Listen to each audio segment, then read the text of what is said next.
একত্রবদ্ধ হতে পারি।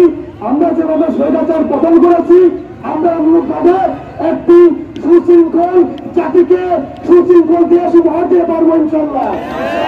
আমরা আরো স্পষ্ট ভাষায় বলতে চাচ্ছি, এ যাবৎকালে যত প্রতিষ্ঠান ভাঙচুর হয়েছে, যত জায়গায় বিশৃঙ্খল হয়েছে, সমস্ত কাঠামো আমরা পুনর্গঠন করবো। স্বাধীনতা অর্জনের চেয়ে স্বাধীনতা রক্ষা করা কঠিন। আমাদের এত কষ্ট করে, এত ভাইয়ের জীবনের বিনিময়ে আমরা স্বাধীনতা পেয়েছি। এই স্বাধীনতা আমাদেরকেই রক্ষা করতে হবে। কোন প্রকার সাম্প্রদায়িক দাঙ্গা হাঙ্গামা আমরা শক্ত হাতে রেখে দিব। আমাদের বেশ কিছু দায়িত্ব আছে।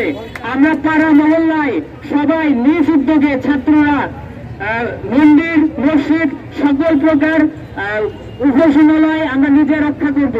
এছাড়া আমরা এমন একটি দেশ চাই যেখানে কোনো বৈষম্য থাকবে না, যেখানে থাকবে সুন্দর চিকিৎসা ব্যবস্থা, সুন্দর শিক্ষা ব্যবস্থা, এমন একটি রাজনৈতিক সহাবস্থান থাকবে যেখানে একজন শাসক একটা ছাত্র দিকে গুলি করার আগে 10 বার চিন্তা করবে।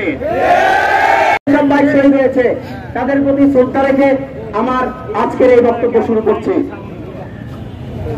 একটু আগে আমার এক ভাই বলেছিল যে দেশ স্বাধীন করার চাইতে রক্ষা করা বেশি কঠিন। এখন আমরা সেই পর্যায়ে আছি। আমরা সকলে মিলে, আমরা যারা ছাত্ররা আছি, মাত্র তো আমরা সরকার পতন করেছি, স্বাধীনতা পেয়েছি।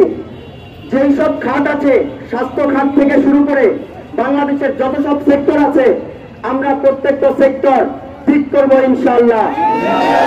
আপনারা সকলে আমাদের সঙ্গে থাকবেন তো?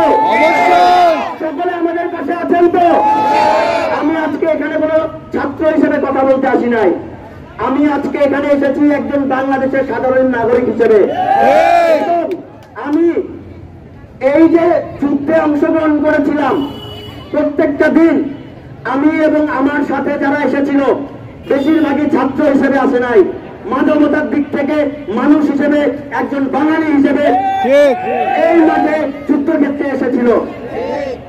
যাই হোক, যেহেতু সময় সংক্ষিপ্ত এবং আমি একটি বিষয় আপনাদেরকে বলে আমি আজকের মতো এখানে আমার বক্তব্য শেষ করে দিতে চাই।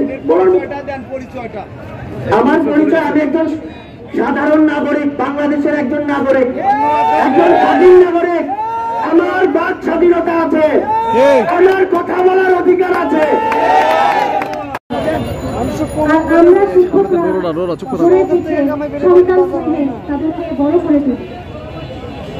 যখন দেখলাম আমাদের সন্তানেরা রাজপথে মার খাচ্ছে, গুলি খাচ্ছে, রক্তে রঞ্জিত হচ্ছে, তখন আমরা কি আর ঘরে থাকতে পারি? চলে এলাম ছাত্রদের সাথে একাত্মতা ঘোষণা করতে। অবশেষে আমাদের দেশের রাজনৈতিক দলগুলো ছিল, তারা যেটা পারেনি, আমাদের সূর্য সন্তানরা সেটা পেরে